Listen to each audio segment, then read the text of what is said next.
and SHA managers remain in office despite ghost facilities being paid in May, June, and July, long after the government claimed they had been shut.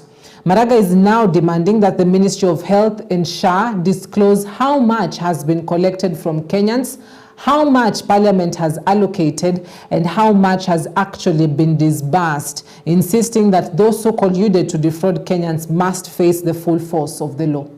The EACC has powers to investigate those kind of crimes. All that the president is supposed to do is to disclose to EACC the raw intelligence information he has for them to investigate. He is under duty. He is under duty under the Constitution to have those people prosecuted. In fact, the whole back stops at his door. All this, SHA is something he has urged Kenyans to get into. So he knows the whole system. So when all this is happening, this is not happening without his knowledge. So action must be taken. And that's what, in my view, the Kenyans are demanding. Now, President William Ruto has appointed a panel of 18 experts to facilitate compensation of victims of demonstrations and protests dating back to 2017. The panel, gazetted on August 25th, shall be chaired by Professor Makau Mutua, who is Ruto's senior advisor on constitutional affairs and human rights. The panel also consists of Faith Odhiambo, the LSK president, as its vice chairperson, and is expected to affect the implementation of the August 8th proclamation by Ruto, where he announced a framework to compensate protest victims. Members of the task force include Kennedy Ogeto, Irungu Houghton, John Olukuru, Reverend Kennedy Barasa Simiyu, Linda Musumba, Duncan Ojwang, Naini Lankas, Francis Muraya, Juliet Chepkemei, Pius Meto, Fatuma Kinsi Abbas, and Raphael Anampiu.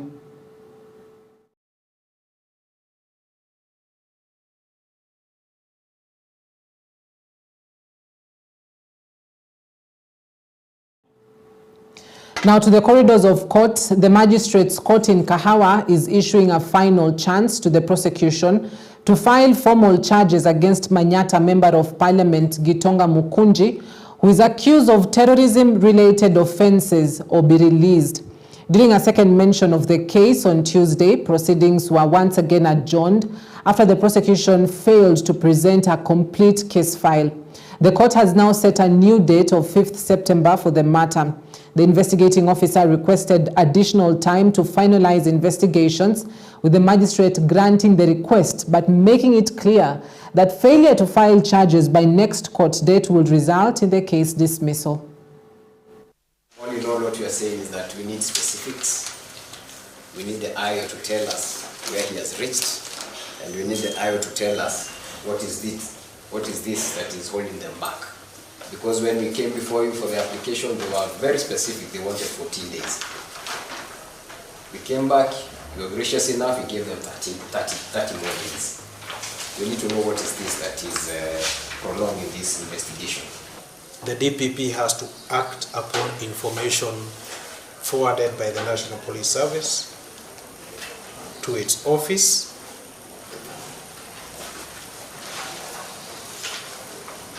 and we are saying that the Office of the Director of Public Prosecution has not received that file to act upon in line with Article 157(11). So we'll further mention the matter on 5th September 2025. This is marked as the last mention when the prosecution is expected to update the court on the progress of investigations and the issue of release of items confiscated from the rest. As Kenya prepares to mark 15 years since the promulgation of the 2010 Constitution, a Mombasa-based civil society group is raising alarm over the sudden removal of a blogger who was allegedly sexually abused from the State Witness Protection Program. Michael Nato, the executive director of Haki Kenya, has written to the Witness Protection Agency demanding an explanation for the withdrawal, citing fears for the blogger's safety as the case involves senior Mombasa County officials. 4 suspects, Abdul Athman, Haji Babu, Esther Mudhoni and Violet Adera, have been charged at the Shanzu Law Courts with conspiracy to commit a felony and abduction with intent to confine. Additionally, Athman and Babu face charges of gang rape and assault causing actual bodily harm. The blogger Bruce John alleges he was sexually assaulted on September 12, 2024, after posting a social media video that angered a top county official and his supporters. All in all, what we are saying is that we need specifics. We need the IO to tell us where he has reached, and we need the IO to tell us what is this that is holding them back. Because when we came before you for the application, they were very specific. They wanted 14 days. We came back, we were gracious enough, we gave them 30 more days. We need to know what is this that is...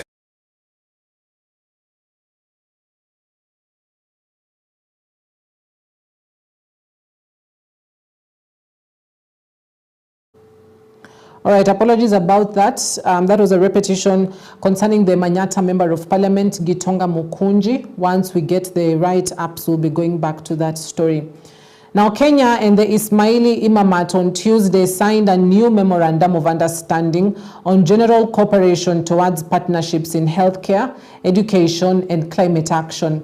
This came after President William Ruto hosted His Highness Prince Rahim Al Hussaini Aga Khan V, the 50th hereditary Imam of the Shia Ismaili Muslims at State House in Nairobi. The Aga Khan was on his first official visit to Kenya since assuming leadership. Ruto hailed the agreement as a major milestone in the long-standing partnership between Kenya and the Ismaili community, saying they would advance shared goals under his government's agenda. The president further conferred on Prince Rahim, the chief of the Order of the Golden Heart, CGH, Kenya's highest civilian honor, while Princess Zara Aga Khan received the Elder of the Order of the Golden Heart, EGH, for her contributions to social development. This moment, ladies and gentlemen, is both historic and symbolic. It affirms Kenya's deep appreciation of the enduring legacy of Ismaili Imamat, whose service to humanity has long been a pillar of our national journey. For decades, the Aga Khan Development Network has been a trusted ally in Kenya's development, establishing hospitals and schools that save lives and nurture talent, investing in hospitality, media, and insurance to spark growth and create jobs, and advancing cultural and environmental initiatives that safeguard our heritage and strengthen our communities. These contributions align seamlessly with our bottom-up economic transformation agenda, which is anchored in equity, opportunity, and dignity for all Kenyans. Kenya has shown commendable leadership in confronting climate challenges. The Ismaili Imamate shares the sense of urgency and importance you attach to these threats. And I'm committed to ensuring that our institutions support your efforts to create new knowledge and new solutions for environmental stewardship. We see promising opportunities for collaboration in areas such as coastal regeneration and climate research,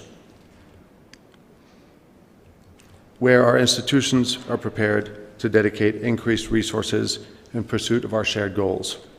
Let me once again thank you, Your Excellency, for your warm hospitality and the honor that you've conferred on me today.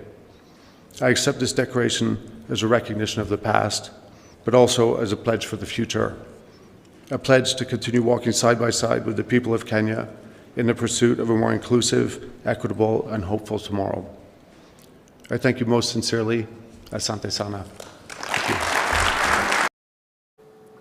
The Kenya Union of Post-Primary Education Teachers, COPET, has called on the government to honor its commitment to increase salaries for classroom teachers as earlier agreed. Speaking to the media, COPET officials emphasized that their main agenda in the previous CBA signed was to address the plight of class teachers who they said were left out during the 2017-2021 CBA.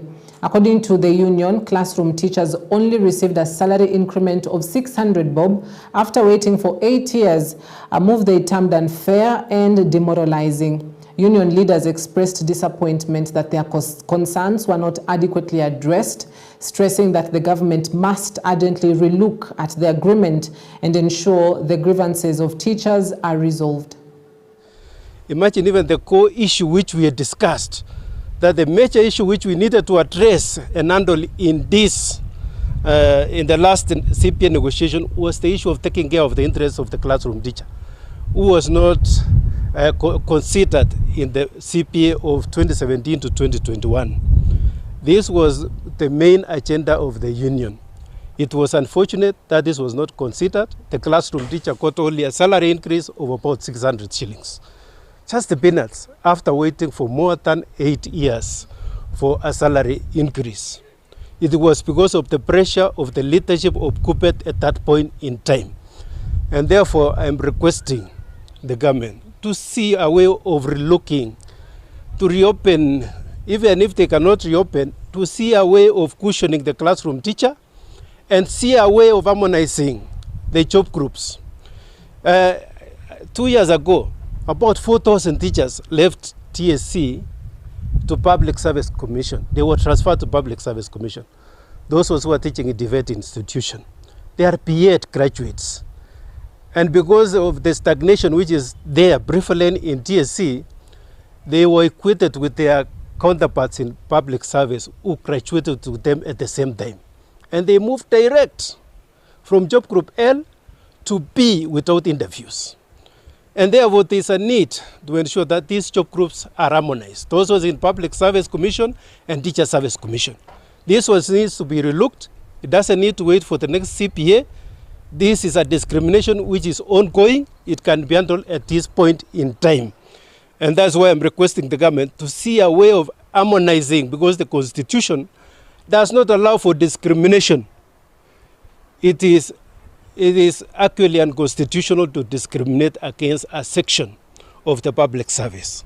So if some section of teachers, about 4,000 were moved direct from job group L, which is equivalent to C3, direct to B without interviews, can the same be extended to Teacher Service Commission so that the two job groups can be harmonized? Those was in Public Service Commission, Teacher Service Commission, so that the stagnation which is prevailing in Teacher Service Commission can be handled by addressing the issues, the rights which are provided for in the Constitution, that there should be no discrimination.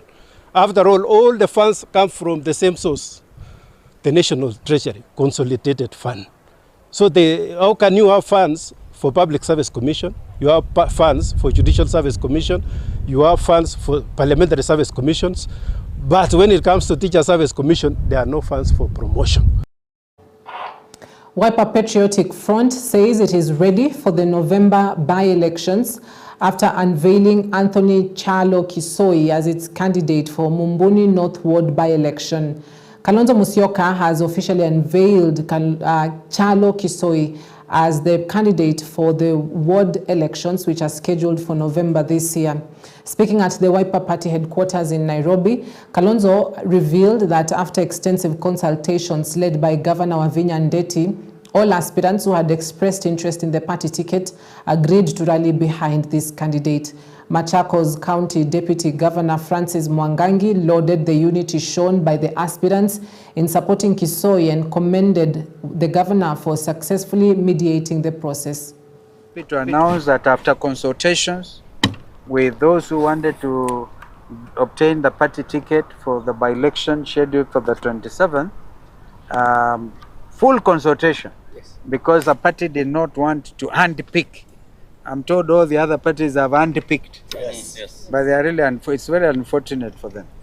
But the party here has gone through a process of consultation led by Governor Wavinya and our team. The Deputy Governor who is here. They consulted because we didn't want to handpick a candidate. So one of the people who had consultations is here, Bwana Mwema. If you look at him, he looks like a winner. Yes. Right? Absolutely.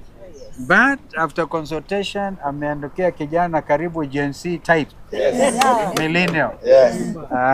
I think you'll be the youngest candidate. Yes. I don't know. Yes. Yeah, correct. The youngest candidate, Anthony Chalo Kisoi.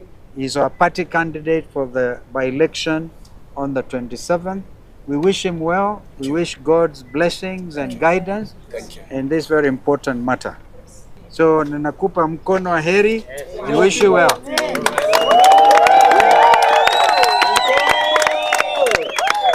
It looks like. All right, allow us to take a quick breather. At that point, we'll be back shortly with more news as well as sports. Stay with us. Police in Kipkosil village, Kericho, to reports the suspect attacked the child with a blunt object on the head after accusing his wife of infidelity upon discovering a love message on her phone. The child sustained serious injuries and was rushed to AIC Litein Hospital, where he later succumbed. Authorities revealed that the suspect's wife fled their home after a heated argument erupted, leaving the child behind. The body of the minor has since been preserved at the AIC Litein Hospital mortuary as investigations continue. Day for us, the residents, as we lost a young child, a minor of 3 years, 7 years, through domestic violence. We really condemn the action that was done by the father of the child. Wakati babaka alikuwa amesema atatua wote, mimi nikang'ang'ana nikatoka nje, akakeukia mtoto, akaua mtoto. Sasa nataka justice for Jaden Kiprone na kila kitu. Tunaomba serikali ichukue hatua, waone ya kwamba wamentia mbaroni huo mtu, ili shemeji yangu awe na roho, aishi kwa haki na aishi kwa amani. Ilikuwa saa 3:30 fenye tulisikia makelele kwa nyumba yake. Tukajaribu kutoka kumsaidia mke wake Florin, lakini alikuwa na nguvu sana kwa sababu tulikuwa wanawake watatu. Sasa tulikuwa tunaokopa yeye alikuwa na kasilaha, ilikuwa hatari. I would ask the person who is a suspect in this case to represent himself in any police station. Otherwise, we are still looking on him. We are investigating the case, and because he knows very well that he is the one who killed.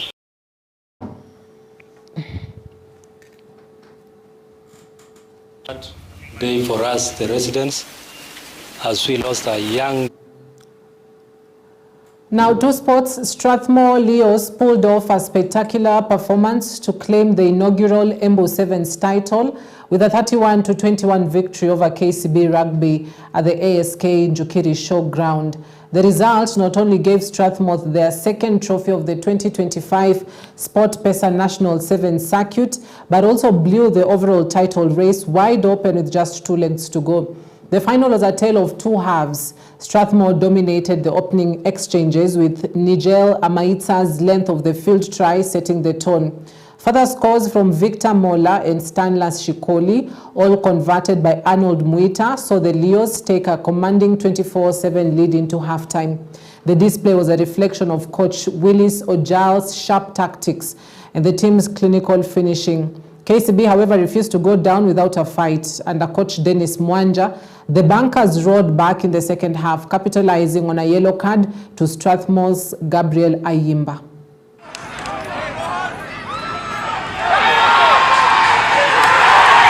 We're excited to be here at Tusker for the 4th leg of the Sevens Circuit. We are at Embu and we are here to see the Embu Sevens, and the winning team has been Strathmore. We're very excited for them. This is the second leg that they have won from Nakuru, and now we are here at Embu and they have won this leg. We're very excited to see them win. and we are happy to see that upcoming teams are able to win. This means that whatever we are doing, the grassroots support is coming up. And as Tusker, of course, we've come in to elevate the fun experience.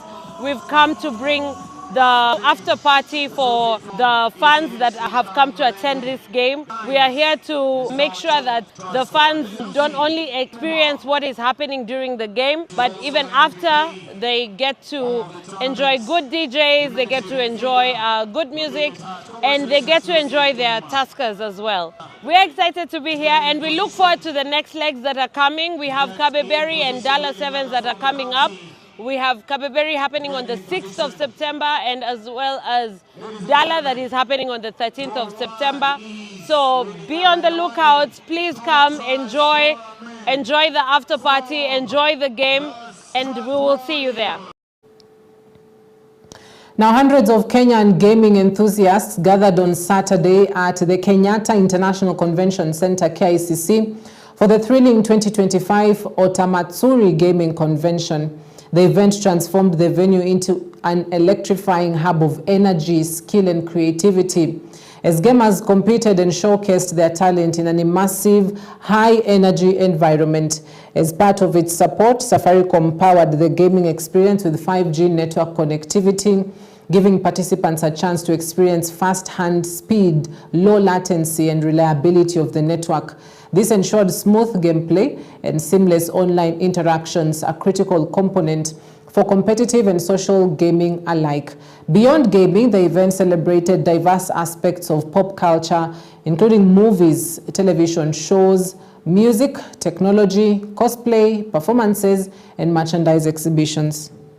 Today's event is all about celebrating the love of anime and gaming, because there's a thin line in the between gamers and anime lovers. Yeah, I really appreciate what Safaricom has been doing with the whole campaign. I got to know about the campaign through Beast's post. The gamer is so big in Kenya. So, because internet is such a huge barrier of entry, because there's so many gamers out here, but you know, you have to pay for the PSN, PlayStation Network, you have to pay for your internet. I really appreciate what Safaricom has done. And our presence here is a testament that we are keen on supporting art and entertainment. What you're telling and promising our gamers is that with Safaricom 5G internet, they have a good speed. Our 5G router comes with superior speed in the sense that it offers 10 times faster speed.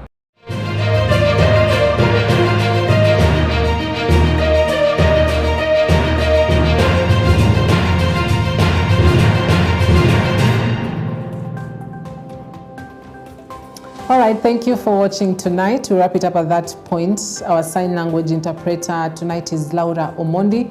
My name is Cynthia Nanjala. Good night.